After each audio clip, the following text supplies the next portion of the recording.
Мына жерде енді айтып жатыр ғой. Мүгедектер енді бұл кісілерді жаңағы несін еңсесін түсірмей.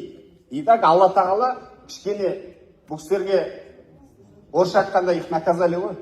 Сыйлайық. Сол үшін Құдай бастарыңызға салмасын, қол аяқтарыңыз бәрі мүшелеріңіз түгел, ауру емессіздер. Кішкене осы кісілерді қабылдасын. Жоқ, мен мына кісіге айтып жатырмын, қабылдайық. Алла Тағала енді сондай жасаған, бастарыңызға бермесін, мына кісілерді түшіңіздер деп тұр.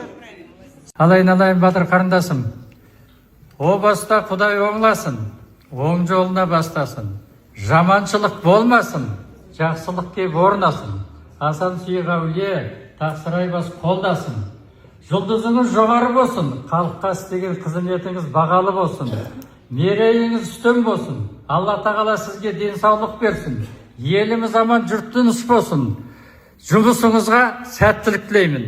Аллаху акбар.